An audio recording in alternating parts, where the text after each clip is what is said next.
All right. I am really excited to be here today with my dear friend Moss. Moss is a non binary English druid who facilitates the Spiral Path community. It's a multifaceted business guiding people through a radical reconnection to the earth and self, centered on anti capitalist, decolonial, and queer perspectives. Spiral Path offers courses, coaching, Patreon, tarot, and events to create pathways for folks towards seasonal, slow, and spiritual living. So if you've been with me for a while, you know that I vibe with all things that Moss is doing and love this pathway that they have created here in the world, and really excited to dive in deeper to hear more about how that is. So, as usual, we're going to start with a cycle check-in, just sharing where we both are in our cycles, how we're doing today, so that you, the listener, know the energy we're bringing to this conversation. So I'll go ahead and start with my cycle check-in, and then I'll pass it over to Moss to share. Today I am cycle day 14, so I am in my summer energy. I am not quite sure how I'm doing yet today. I'm just kind of getting into my day today, but I am feeling quite I am feeling quite hopeful, optimistic about what is coming. Some things I have in the works. I've got a lot on my plate today, and I'm feeling like, oh, I've got the energy to accomplish that. So that's the joy of cycle day 14, having that energy to do that. So yeah, I'm feeling pretty good in my body, my mind, my spirit, my emotions, and I'm really happy that this conversation is probably going to fuel some of that for me as well. So looking forward to it. So pass it off. Moss, where are you in your cycle, and how are you feeling today? Yeah, thank you. Hello. Thank you so much for that beautiful introduction. It sounds so much better coming from you. I don't know why that is.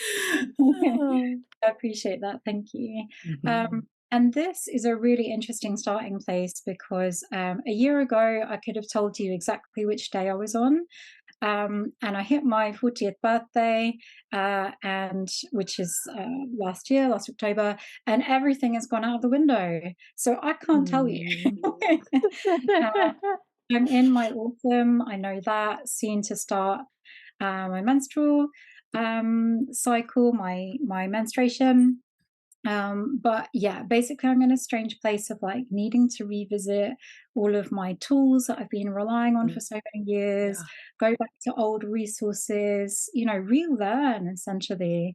So it's why I'm so grateful for the work that you do, because I think we need to be able to talk to each other. We need to have these conversations in community. Mm. Yeah, I bring vagueness. Oh, thank you. Oh, the land of perimenopause and that transitioning space. And I think why it's like, especially for people that are in those spaces, why the work that you do and that I do, and really listening and being present to this flow of the cycles in nature and in ourselves is really important. So yeah, thanks for sharing that here. Yeah, and as beautiful as that introduction that you wrote was, I'm sure, your work expands into many other different places. So, I would just like to have you describe, a little bit more about your work and what you're excited about maybe in this moment, what's happening around your work right now. Yeah, thank you. And yeah, as you could probably tell from the introduction, like Spiral Path is a very broad project. There's an awful lot going on there. And as I said, like I really see my role not so much as a leader or a teacher, but a facilitator, and someone who facilitates community, which is something I do in a few different areas of my life. But with Spiral Path, that is community around people who are really seeking a radical reconnection to the earth, but really importantly, acknowledging that we ourselves are a part of the earth. So it's also a reconnection to ourselves as a part of nature. And as you mentioned, a lot of the ways that looks like is teaching, and is kind of allowing and enabling people to come back to, because it feels like a returning to me, to come back Mm. to seasonal, slow, and spiritual ways of living. And so that's kind of my focus. Yeah, in a nutshell. And I love that you ask what I'm excited about. Thank you. Mm.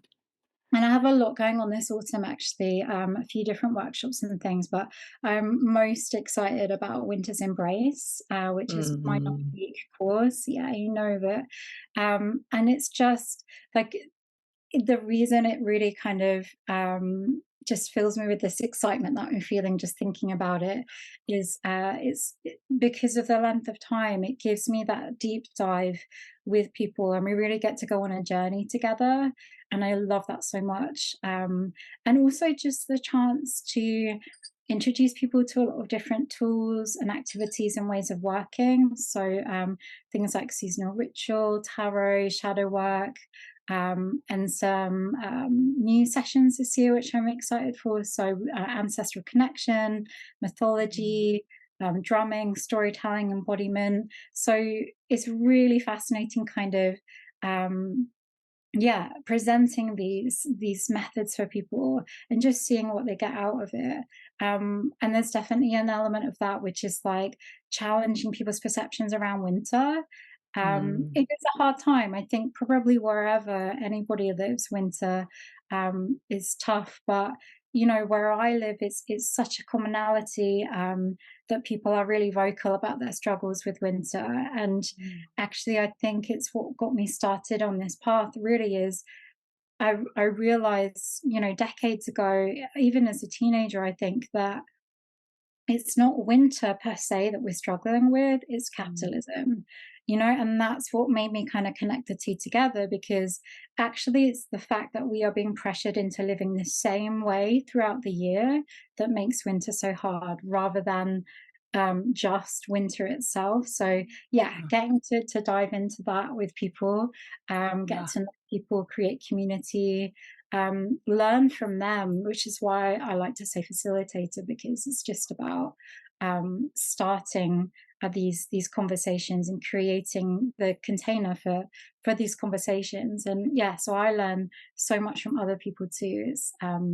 Mm. It's really lovely. And the last part of that really is very much about my concept of taking cauldron time. So cauldron time is not something specifically that I came up with, but that I adapted from other people.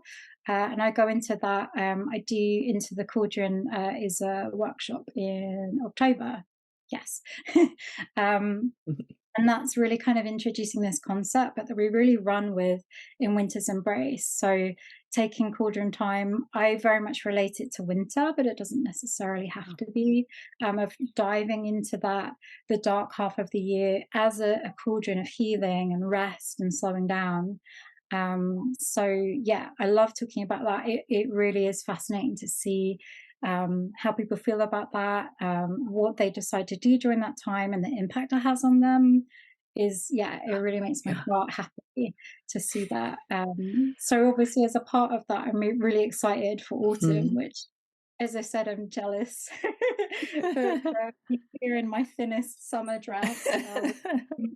And hearing you talk about getting cold, it's like, oh, it's my favorite Yeah, season. yeah, yeah, yeah, Yeah. it is mine as well, definitely.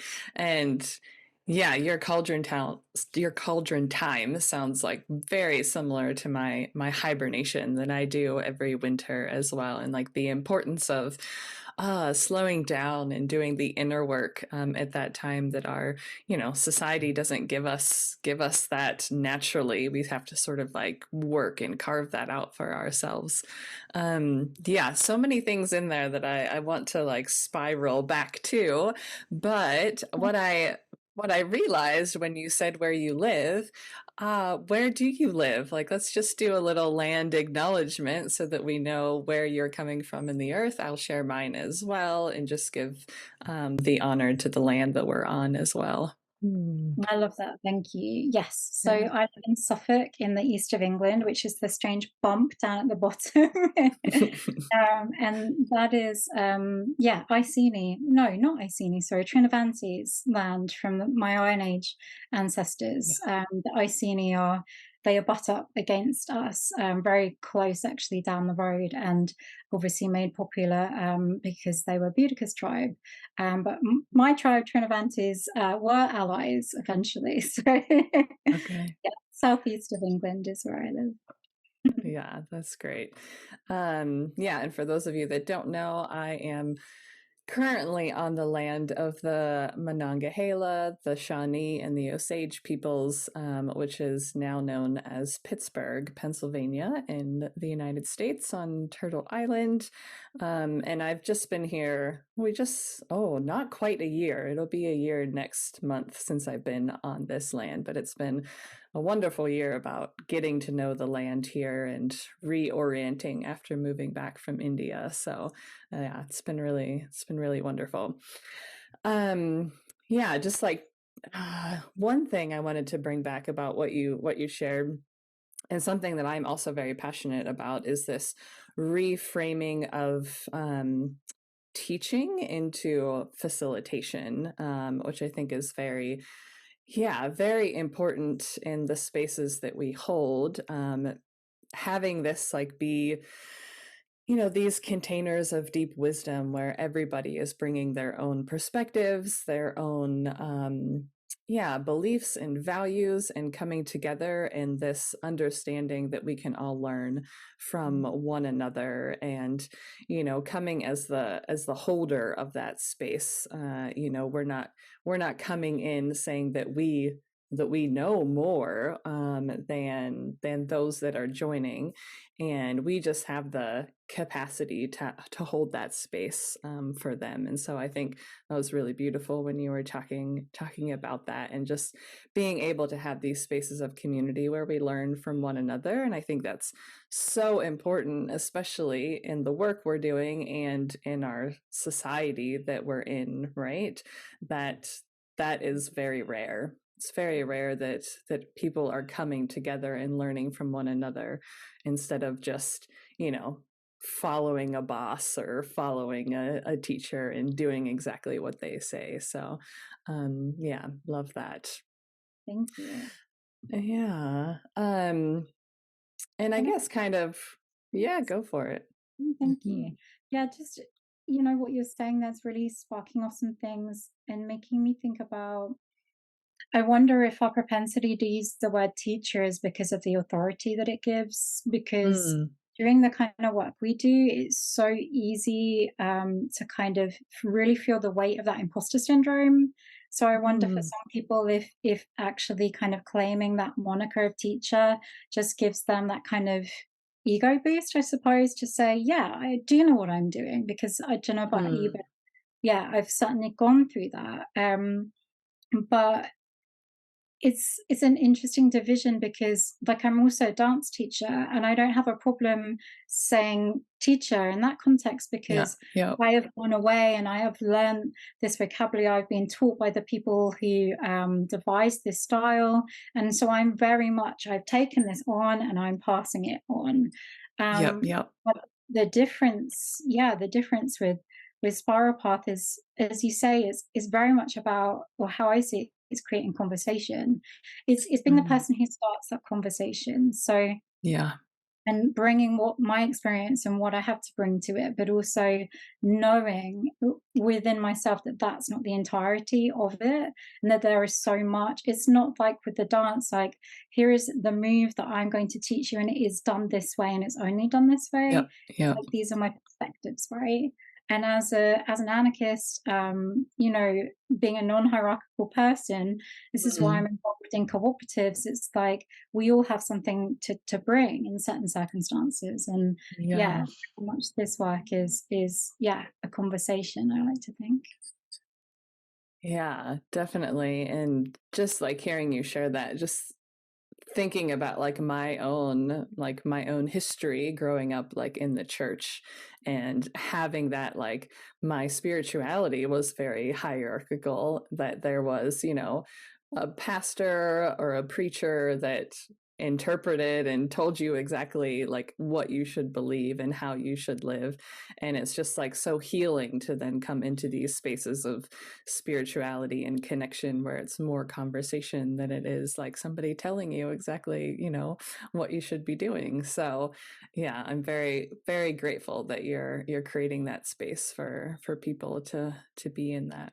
Thank you. Yeah. So, um, yeah, I think it's a very anti-capitalist practice, right? Because capitalism is also very hierarchical, and when we can create these rhythms of flow and connection and equality, we're breaking some of that down. So, yeah, I would love to hear sort of like why it is important for you to be at that intersection of, you know, nature and spirituality, and bringing in that anti-capitalist energy to that. Yeah. Yeah, such a great question. I love how you've worded that. And this, yeah, it's just a fascinating thought process to think about the intersection of these things anyway. Mm. But the first thing that kind of prompts in me is to reflect that capitalism is essentially soulless. Like what it wants the most is bodies as machines, bodies as Yeah. laborers, even minds as laborers and machines. So, from that first instance, we are not connecting to our animal bodies. But I think it's really important to acknowledge that it's not just about our animal bodies, but it's about kind of, as I've said, in a way, us as a part of nature, not apart from nature. And if we recognize this, our place, that we are just another part of nature, and we know that nature is animate, is connected, and that's where the spiritual element comes in for me, is recognizing that animacy. Then that is like an enchanted place to come from. At least I think so. It can be hard to hold on to that enchantment, living as we do under capitalism. Um, but kind of following on from that and how hard it is to find that enchantment makes you realize what a deliberate and purposeful separation and severance there has been from the rest of nature. Mm. Through colonialism and racism and Enlightenment thinking. So there's that need to reclaim enchantment and reclaim this connection, and that's very much what brings these things together for me. um, and they're connected together because I really feel this urgent sense of the need to reconnect to Earth in this time, this era of climate crisis. But why would we expect other people to have respect and acknowledgement for this planet that gives us everything when we've seen that deliberate severance? People have no kind of personal connection to the planet, I don't think, and that has made power and profit for people, and has sustained power and profit, maintaining that severance. So you know, the opposite of that to me, and bringing these things together, is very much this need to heal ourselves and to reclaim this connection to nature, because we desperately need that. It's not just nice words. It's not just oh, wouldn't that be lovely? Yes, Yeah. it would. But we desperately need this to prevent and to put an end to this extractive and materialistic view of nature that we've been raised with. But the beauty of that is it's a double win, if you like, because in that reconnection Mhm. process, we're also given many tools. I'm sure you find this in your work too, to deal with the ravages of living under capitalism. Enchantment that we've mentioned, and herbalism, and tarot, and spiritual praxis, and healing modalities, and community, and all of these things that are I want to say byproducts, because that feels like a kind of a capitalist word in some ways, but they're a beautiful addition in this process of seeking this healing and bringing these things together. So that's really what I'm doing with Spiral Path, and bringing these things together is responding to this urgent need that I feel, to bring people together, to help them to reconnect to the earth through various ways, practically and spiritually and community. So yeah, it's definitely something that feeds me and that sits within me as definitely a big part of who I am, but is really driven by this very kind of urgent need, because we see it every day, but we Mm, see it more and more, don't we? The climate crisis really taking hold. So yeah, mm, it's this desire to actually reawaken in people, their own connection, which is going to look completely different for everybody. But that just feels like there's really not as many things as important in the world right now than that. So mm. yeah, that's what brings them together for me. Thank you. Yeah, yeah, lots there. And I think, yeah, what you're bringing up is really important to bring to the forefront. And I was listening, I listened to NPR regular, our national public radio, when I'm driving, and just heard this past week, that August was the hottest month in history, in globally, the averages the hottest month. And this there's an urgency there, so there's sort of like this paradox, right? Because there's this urgency of the climate crisis, and like supporting people to connect into to nature, and this remembrance about being nature and being part of nature, but then also remembering that there is a softness and a slowness to being able to connect in with that, right? And so there's this sort of like paradox of like, there's this urgency. The climate crisis is like putting us right here on the edge of like, we have to make decisions about these things we're doing. And yet, a lot of those decisions are, let's go slowly, let's go softly, let's spend more time resting, and that's the way that we connect in. So yeah, I think that's that energy of then anti-capitalism again is inviting us into that slowdown, and that's sort of like the portal or the doorway that we can move through to connect back in. Yeah. Yeah. I love Thanks for bringing that all that. paradox. Thank you, because I think Mm, it reminds me also that it's easy to feel in this sense of urgency that it's solely your individual responsibility to seek mm, this reconnection. Something I talk about a lot with enchantment, and this is why I say, like, we have to acknowledge that, that we have been forcibly disconnected, and that disconnection is maintained by force, literally by force and oppression and marginalization.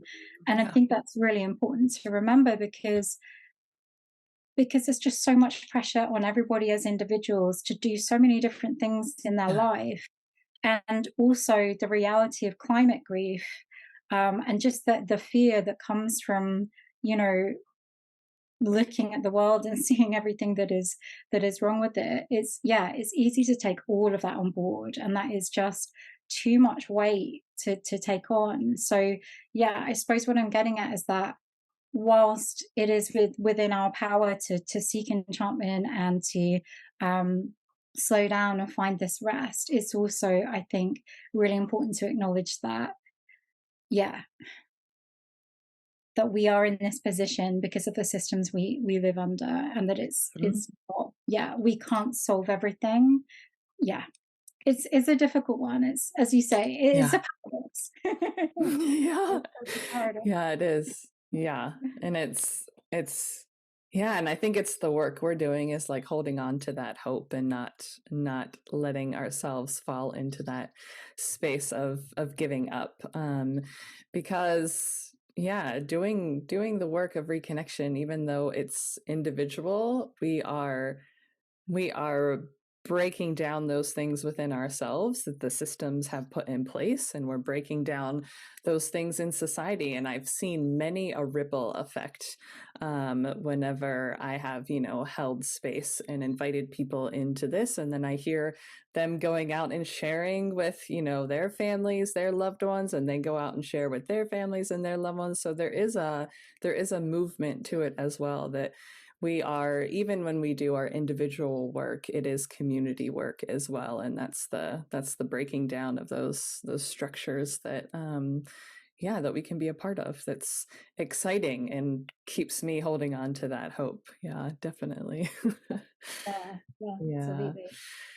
Mhm. Yeah. So circling back to this word enchantment, and you talked a little bit about, coming to understand nature is animate, which are tied together. So I would love, for you just to talk a little bit more about how you define that, maybe for people that aren't as familiar. And maybe, when I first came to this word enchantment connected to nature, I was thinking about um more like Disney movies, and like these, like, the princesses that sing with the birds, and all this stuff. And so how can we think about that in more, practical, everyday sort of terms? I'd love to hear your perspective on that. Mm. Yeah, thank you. And you remind me about how I came across it, which was actually as a mature student, having gone back to university. So I came across it in an academic setting, but as soon as I read it, I was like, oh, this is the word that describes how I feel about the world. It was one of those Yeah. moments. So yeah, I missed out on the the Disney vision. Um, Mm. but yeah, you're right. It is nebulous. So when I'm kind of talking about enchantment and trying to describe it to other people, strangely enough, I like to start with disenchantment, Mm. because that really kind of tells us what's been lost. Yeah. So a popular source, but not the actual originator, was the sociologist Max Weber, or Weber. And Weber saw like the Industrial Revolution of the West um, as this turning point that really created the disenchantment of the world, was their phrase. So I think if you start with this phrase, the disenchantment of the world, and that being a result of the Industrial Revolution, you're already starting to get a sense there of it. I don't know about you, but that just provokes images and feelings in me, which are starting to hint at what has been lost here. So Weber kind of considered everything before this loss. Um, he called it the enchanted garden, which is Mm. like brings up very different images and feelings in the body from the disenchantment of the world with the smokestacks and pollution of the industrial revolution.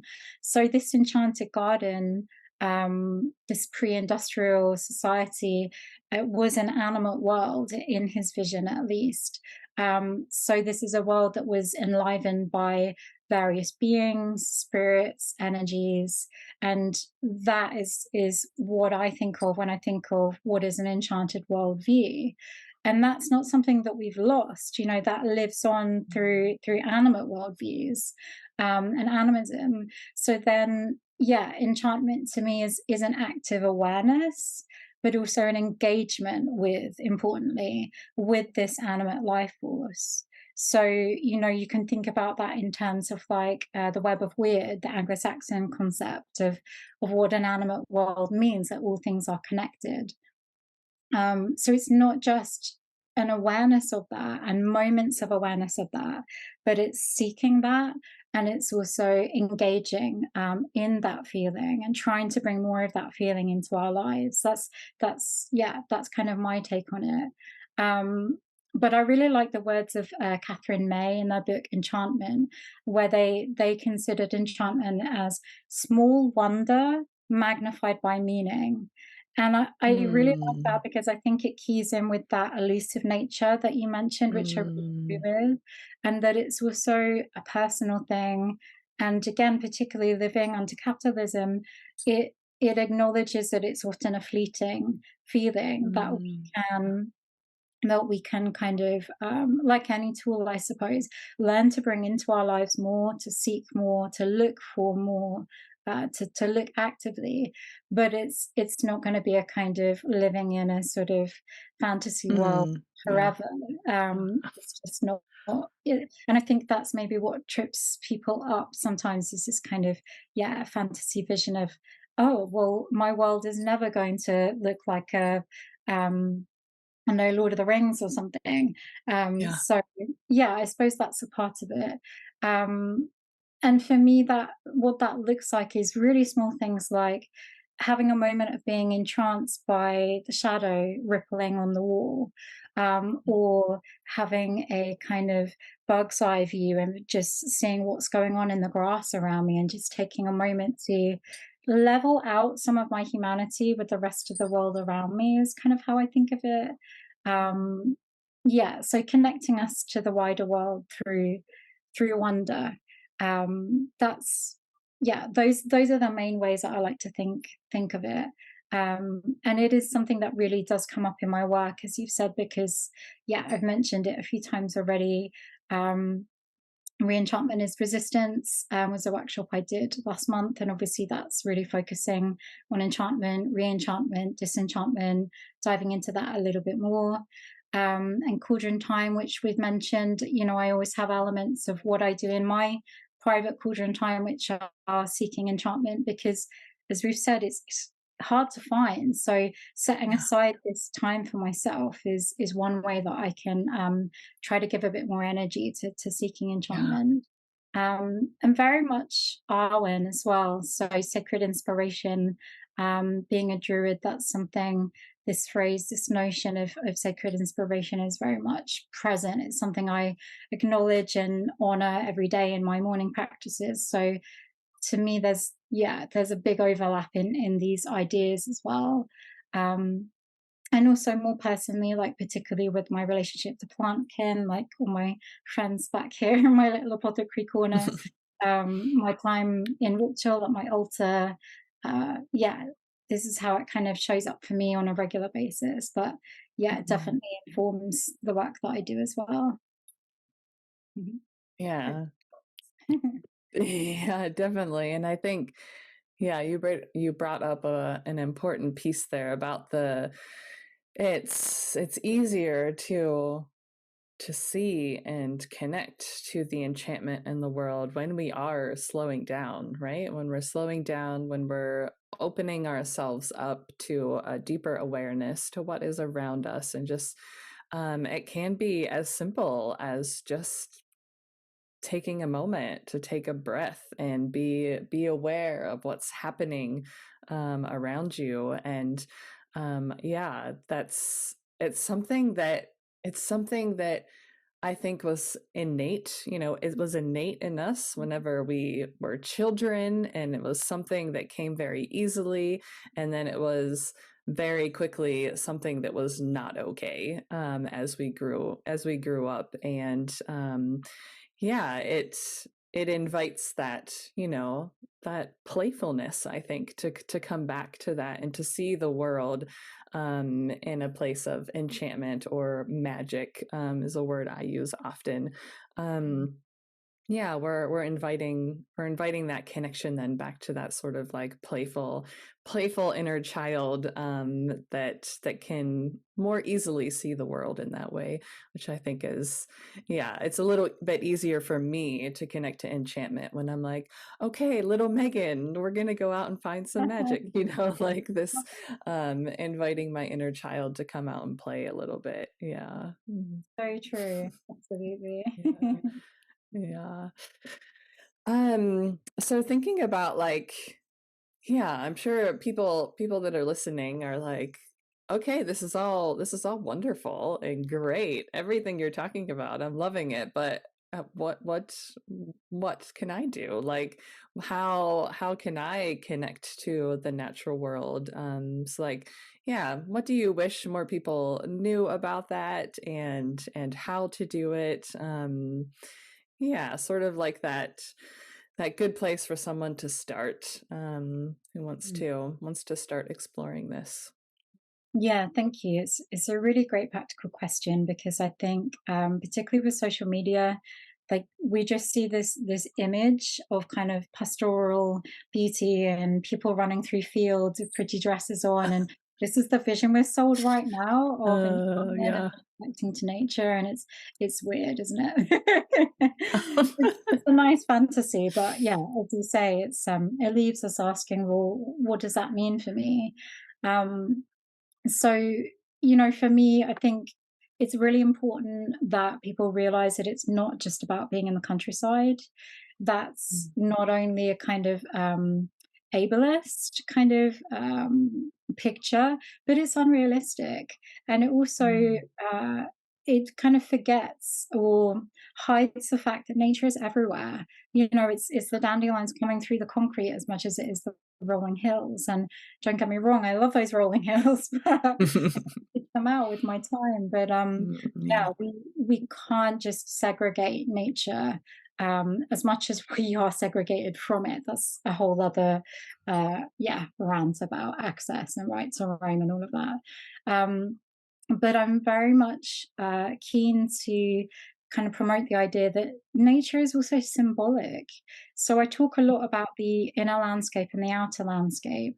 Again, that's something I've really got from my Druidry and has just really hit home with me, and that I love to pass on to other people because there are a lot of barriers to getting into nature, as a sort of phrase Mm, um, goes. But when we can consider the inner landscape, the other world is how I think of it. That the other world from mythology is just as much a part of nature as my garden, or the park, or whatever outside my window that I can go into.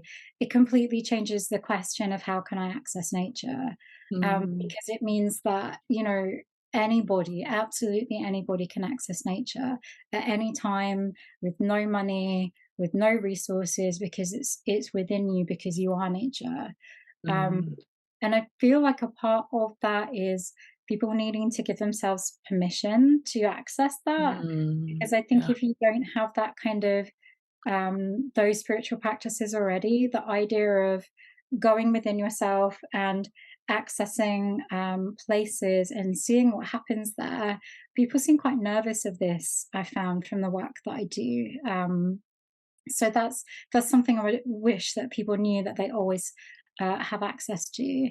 And kind of following on from that in a more practical sense is that nature is for everybody, regardless of nationality and religion or belief or class or race or body type or how outdoorsy you are. I mean, I don't know about you, Mm, but my parents were both from the city, and I feel like I'm still unlearning a lot of the fear of nature that I got from them. Particularly things like, going into water is what I'm working through at the moment, and that's taking me years to just kind of like edge closer and closer to yeah. control of like, I will get in the sea one day. I will. My whole body. Just not now. Yeah. So again, this Yeah. kind of like image is an image thing of like these outdoor clothes, people with their kind of hiking boots, and that's great for them, but that's not the only people who have a place in nature. It's got to be everybody.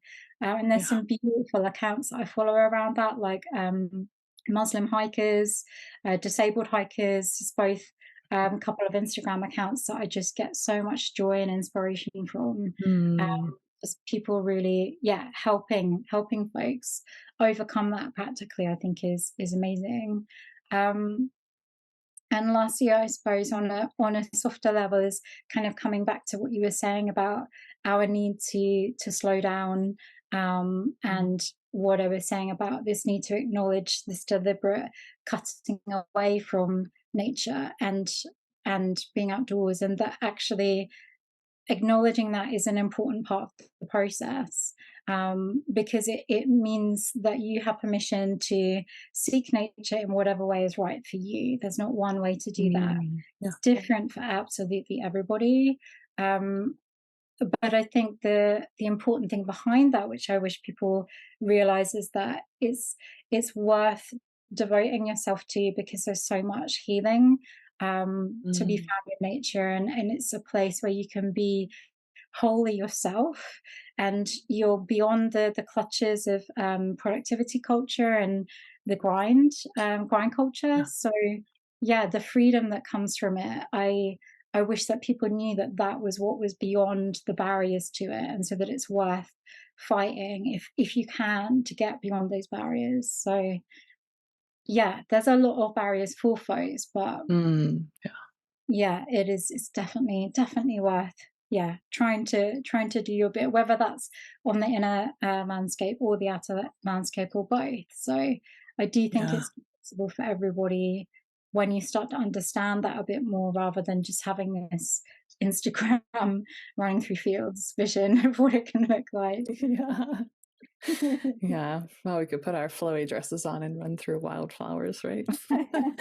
um, yeah, I really loved what you shared about, this inner landscape and this connection to like we are nature and we can access that no matter where you are within. And I think something that I've started doing in the past few months, as I've been leading some cycle check-ins for people, is connecting. When we do a cycle check-in, we usually do how you doing physically, mentally, emotionally, spiritually, and then I started in adding the elements to those. So like when we talk about how we're doing physically in our body, can you connect that to a metaphor of the earth, and with our mind to air, Mm. emotional to water, and spiritual to fire. And that's been really resonating with people.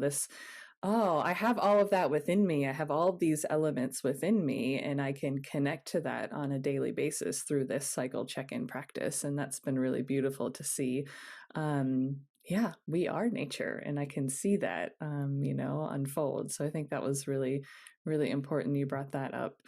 Um, yeah, and then there was another piece, and it has left me. Hmm.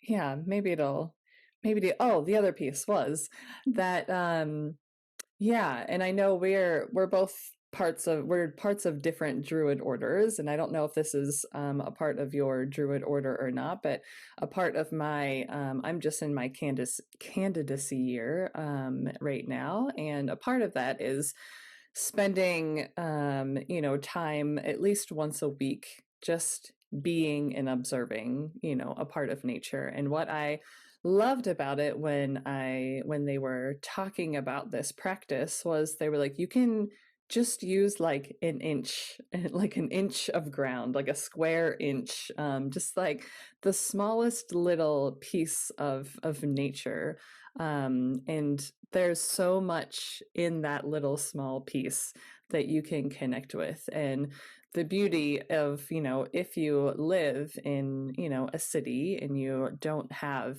easy access and you don't live upon land that's easy to get out and be connected to that you can do it in your, I have a window seal of all of my plants here that I connect with, and I'm getting stressed out by looking at the screen. I just take a moment and look at the window seal of all of my plants. And, I've got my little succulents in their owl, their owl vases, and it makes me feel happy. And so that importance of it doesn't have to be these big fields and these long hikes and these, in the US going to like our national parks or anything like that. Like it can be our house plant. It can be, just a little inch of land in between the concrete or things like that. So yeah, just it's sort of like where's that starting point for you? Like if it feels overwhelming to jump in the sea, where is the place you can touch your toe, into the little stream or whatnot? So yeah, just thinking about like where's that starting place that I feel invited into? Yeah. Mm. I love That's that. It's beautiful. beautiful. And Mm. there's a massive plant just behind my laptop as well that kind of caught my eye. Okay. Yeah, I love it. Um, yeah, so I think like you already shared a little bit about these barriers. Like there's a lot of barriers, and some of it is, it has just been planted in our mind. Some of it is physical, like barriers to getting connected to nature. But I'm sort of this dual question about like why you think it's difficult for people to get sort of over these barriers and to slowing down and finding that enchantment. And then connecting that with this question about what do you think are the costs of that, about not being connected to nature. Yeah, if you want to touch on that a little bit. Yeah, sure. I feel like I probably have a lot to say about this. Yeah. It's a big thing, but I'll try pick out just a few thoughts. Yeah, so the first thing that really comes to mind, because it really gets political straight away in my mind, thinking about this question. So yeah, the first thing that comes to mind is really just realizing the immense amount of time and resources and effort that's gone into creating a society that measures everybody's worth through power, through beauty, and through material wealth. And that those of us without some or all of those things are basically given in return distraction. Um, Mm, and we're meant to aspire to have these things. Like that's, if you think about it, that is really the majority of what is around us, particularly in an urban environment. That's kind of the main purpose behind it, if you like. um, so the kinds of things that people like you and I are advocating for in our work, the kind of world that we would like to see, with empowerment and inner knowing and sovereignty and healing, this is to the detriment of capitalism. So we don't get the platforms, do we? That mm. people who are kind of pushing this monetized, materialistic agenda. We are not as visible. So thinking about what is around people and the visions of how people should be living their lives and what the expectations are for people, it's not surprising that the distraction is a big element of it. I think Yeah. because we live in a difficult world, and so you know capitalism is all about kind of what's the phrase, what's the word? Like an easy win essentially is what I'm, yeah, struggling Mm, to say. So it's so much easier to distract yourself than it is to fight to try to make things better, whether that's access to yeah. nature or your own life conditions or whatever it is. So the other element is that most of us don't live in a rural idyll. So again, it's unsurprising, especially with this disconnection that we've spoken about. It's unsurprising that people should have lost these skills, really, I think, is another element Mm, of it. With all of this distraction and monetization of nature, um, all of the struggles that people face in living under the systems that we do, it's unsurprising that distraction holds. It's not only appealing to us, but it makes a lot of money, right? Like mm, yeah. entertainment always peaks. It does incredibly well in times of recession and when people are having a really hard time, right? It just, sadly, human nature, it makes sense from that. So another element to that, I think, is because of this disconnection to nature we've spoken about, that is also disconnection to self, because we've said that we are nature. So if we're disconnected from it, we're also disconnected from ourselves. Mm, And it's kind of, as you mentioned, these these chances to really get to know each other, to take the time and have the tools and have people around you that you can speak to know how to undergo these processes of healing and of even just inner examination. Like people don't know where to turn for that kind of thing. We've forgotten how to rest, how to slow down. So I think with my work, with the work of people like Trisha Hersey from the Nat Ministry, a part of it is kind of trying to show the urgent need for rest, for coming back to self, coming back to the body, and nature as a part of that, an extension of that. Yeah, it's the world has been created to sever us from ourselves and from nature. And Mm, as I say, like, just think about the billions upon billions of dollars that have gone into maintaining that. It's, yeah, it's unsurprising that our voices kind mm, of trying to seek yeah, seasonal, slow and spiritual ways of living, amongst other things, mm, cyclical living.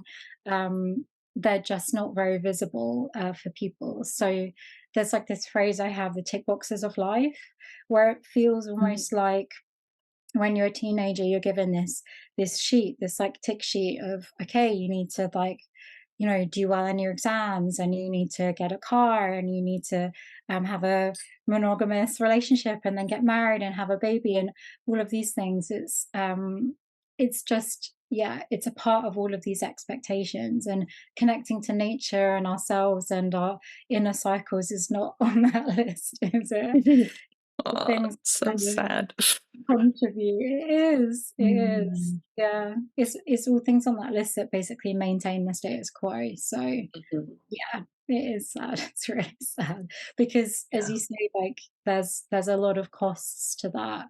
Um, where we see people struggling so much. So well-being and mental health, I think, is probably the first thing that comes to mind with, like, what Yeah. is the cost of this? Um, but then it's interesting, the flip side of that is things like people involved in forest bathing, the research that they're doing, which shows Mm, the huge impact that connecting to nature has on our mental health and yeah. well-being is massive. Um, but then I guess that's just kind of raised the thought in me of, like, it's no accident then that, you know, marginalized people live in high density areas, urban areas, very little nature, and wealthy people live in vast tracts of land, um, Mm, absolutely full of nature. So yeah, an interesting correlation, I suppose. Um, yeah. but and maybe like a less obvious cost, I think, is, like, bear with me maybe here, is is where anthropocentrism, this human centric view of the world that our society has, is so deeply connected to materialism. Um, you know, you can see that in the commodification of nature. Nature has become Yep. a product. Um, but also on an individual level, anthropocentrism is very close to the rampant individualism that we are really, I think, pushed more and more into these days. And this really keys into this isolation, and this lack of belonging that people feel, that, and again, nature does the complete opposite. It says you are just part of the family of nature with Mm, all these mhm. different beings. So again, if people can get to that point of accessing nature, I think that's something that it does tackle. But without that, it's so easy to only see human culture around us, only measure your worth through power and profit or beauty. And so, if that is your world, of course, you're going to feel isolated and stressed and depressed. And yeah, obviously, it's not that simple. Of course, there are medical reasons for depression, but I do think it's really tied in with the way that land is withheld from us, that we literally Yeah. can't access it physically. Um, so putting human culture on a pedestal, as we have, has also given us permission to continue destroying it. So I see that as part of this anthropocentric kind of this element, that as long as we are kind of wanting to push human culture, then it gives us permission to do whatever we want to nature, to just think of it as a resource for progressing humans and human Mm, civilization. So yeah, there's like there's some kind of weird element in there of once you're in that way of thinking, it's also really easy to then we're talking about hierarchies again, essentially, and Yeah. to marginalize different peoples, different species, and the planet, and think about inferiority of races and species, and because Mm.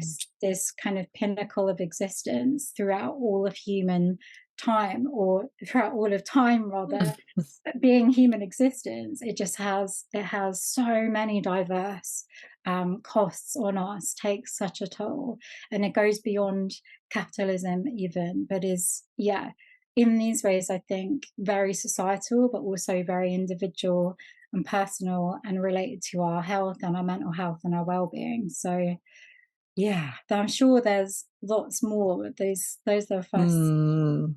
mind. Yeah, yeah. Wow, that was a lot. That was a lot there, and like so much goodness that we could probably make a whole separate podcast on just that question alone. And I mean, the thing that stood out for me was this difference, I think, between, now I am also a druid, and like have come back to these more indigenous roots of like the spiritual path of my ancestors and how they connected to land. And being raised in the Christian church, and this idea, which for me became very apparent when I was doing my dance movement therapy training and getting into my body, because the way I grew up in the church was also saying you're separate from your body, like, as well. And this idea that, like, oh, but when I die, I go somewhere else. Like, I go somewhere else. So this land, this earth, this world, like, doesn't really hold much for me beyond like right now. And I'm looking somewhere else, and so that idea, and then the whole creation myth in Christianity, putting those humans at the in the hierarchy above all. And yeah, just seeing how much that is rampant and how it has spread throughout all of, at least the society I am in, and that you are surrounded by. And then looking at that differences between those societies and those that are still working with those principles of indigenous knowing and connection with the land. And that oh, when I die, I become the land again, and it is this cycle that continues. And that change in worldview for me was like this light bulbs upon light bulbs going off, that, like, oh, it's all connected. Like, we're all connected together, we're all connected to the land, and we're in this continual cycle from the beginning until the end, like, or there will never be one, because it's a cycle. But this life, death, rebirth that continually happens. And it's like there's not somewhere to escape to, like. So what are we doing? Like, why can't we be here and care about what's happening on this land, because it's the only one we've got. Absolutely. Until we settle upon Mars, because I'm sure capitalism will figure that out someday. Right. um, Uh, let's no, start I cannot. let's start extracting other lands, other Yeah. planets. Yeah. I'm really glad you brought up death actually, because Mm. I think it's really important. And a strange little kind of side note, have you read his Dark Materials by Philip Pullman? I have not, no. Oh, no, no, no, I haven't read it, but I have watched the Oh. series. Yes. So good. It's like it's up there on my top list, yeah. Oh, I've only seen some of the series, but the reason I bring it up just briefly is paganism was really the thing that made me become okay with these cycles of life and death and rebirth, and realizing the necessary, important, vital role of endings. Um, but it wasn't until I read this section in one of his books, I think it's The Subtle Knife. I don't know if it's in this series, but Lyra and Will are in the land of death, if you like, and Mm. Will has just cut the doorway out, and all of these people are filing out. And Lee Scoresby comes up to them, and they ask him, like, "Are you afraid of going through this door, of dying properly, of becoming nothing?" And his answer, just like, it was the first time that I really felt like, yes, okay, now I really get it. Like you said, light bulbs on light Mm. bulbs. I love that. Because he said, like, why would I be scared when I step through that door, I become part of every blade of grass, a part of every drop of rain. Mm. Like, that's the most beautiful thing that I could possibly hope for. Oh, it just, yeah, Mm. floored me. So yeah, I love that. That's what came up for me when I Yeah. Yeah. Yeah. Oh, I love that. Oh, thanks for bringing all of that goodness here. Yeah, as we sort of like round out our time together, just asking, is there anything else you want to share? Anything that came through that you want to re-emphasize, or yeah, want people to know? Mm. Yeah, thank you. A few things. Definitely because it's been there in the back of my mind, particularly with the last things that you've said, which is read Braiding Sweetgrass. Although the book has come around a lot, I know a lot of people already know of it. But like I work in a library, so books are like my thing. But I always say, like, if I could get everybody in the world to read just one book, is Braiding Mm. Secrets. So I'd be remiss if I didn't. And Yeah. yeah. It's just so Yeah. beautiful and potent. Mm. Um, yeah. So also, an exciting thing, a YouTuber that I've been following for like well over a decade, Kellyanne Maddox, who is amazing. I'm going to be interviewed by them soon, which is crazy. Like, what? It's crazy. Aw. Because yeah, I've been a big admirer of their work for a long time. So Mm, keep an yeah. eye out for that, because I'll be trying not to gush. Oh, that's awesome. But That's really exciting. yeah, thank you. And Mm, they're so good at chatting to people. Like, yeah, and if you've not come across their work before, just check out their work. yeah. It's brilliant. And also I just wanted to mention, like, I really, like, one of the things I love the most from my work at the moment is kind of coming back in a way to what I was saying about Winter's Embraces. I love connecting with people really closely and over a period of time. So at the moment, I have some spaces with my Labyrinth life coaching, which is Mm, all on the website. But it's just that kind of, yeah, radical and spiritual coaching, and that chance to deep dive with people on such a personal level. Like, it is such an honor. It's kind of hard to put into words, to be mm, allowed into people's lives and to hear about what's going on with them and what's going on in their mind. Yeah, I would love to go through that process with a couple more people. So mm, um yeah, just that really. And to say, to seek relationship with the earth for whatever that means to you, however that looks for you. Because I think the first 10 years of my being pagan was about trying to measure up to other people's methods, other people's yeah. knowledge. Yeah, and once I released that, like, it just exploded. Like, I've gained Mm, so much from the process. So, and it doesn't have to be paganism either. That's just a word and a concept, which is obviously closely related to Earth connection. But yeah, it doesn't have to be that way. So, whatever that means to you, just seek connection with the Earth. Yeah, and you'll be glad that you do. Yeah, yeah. I love that you brought that because when I first came into paganism and, witchcraft, and I would like go on to Pinterest and I'd be like, "Oh my goodness, everybody's life is so beautiful and they're doing all of these things." And I was just like really overwhelmed and then trying to like, "Oh, but how can I do this all the time? Like, oh, I got to keep doing spells and doing all these things," and it was really overwhelming. And so I think, yeah, that where's that one invitation, that you can start, and yeah, hold on to that, and see how it unfolds. Yeah, I love that. Beautiful. Yeah, so we're going into the autumn season. And I know you talked about your winter's embrace will be coming up in the winter. How can people find out more about that? Where can they go to see what you're offering?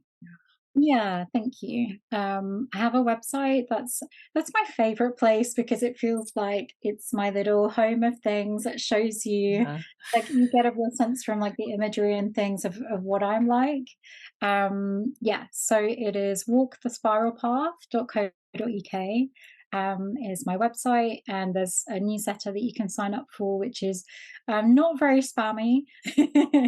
um, but also I like to share through that like big seasonal newsletters that have recipes and sometimes guest pieces and yeah, spiritual experiences and all kinds of things in there. So that's worth signing up for. Instagram, I really do love it because I've just connected with so many amazing people. Like I'm pretty Mm. certain I found you through Instagram, as well as Yara's work.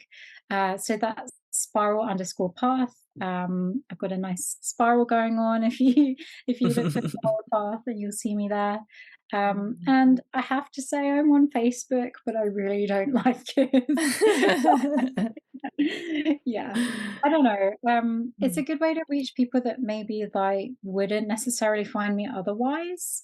Yeah, But some people seem really kind of wedded to Facebook, and yeah. So yeah, if you are on there, yeah. it's sparkle.path14, and I do post regularly there. I just don't get the warm and fuzzies that I do from Instagram. Mm, So yeah. yeah, and Patreon too. If you search for Spiral Path, they'll come up there too.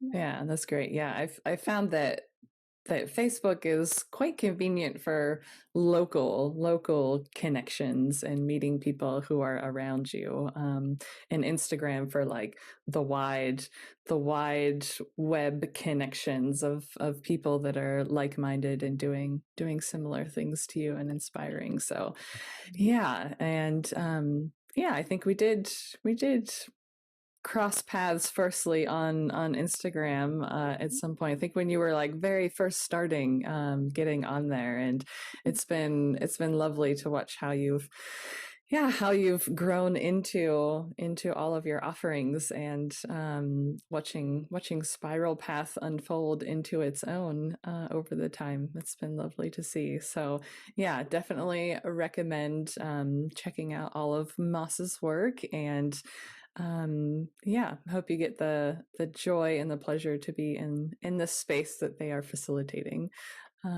So yeah, Moss, it's been lovely having you here, and it's been a joy hearing what's going on and exploring deeper into these, yeah, concepts, and just being together with you. So thanks for honoring me with your presence here. Oh, thank you so Mm. much. It's always a joy to speak to you. I feel very at home. I feel like there's, yeah, just such a connection between what we do. So, yeah, thank you so much. It's been lovely. Yes, thank you, Moss.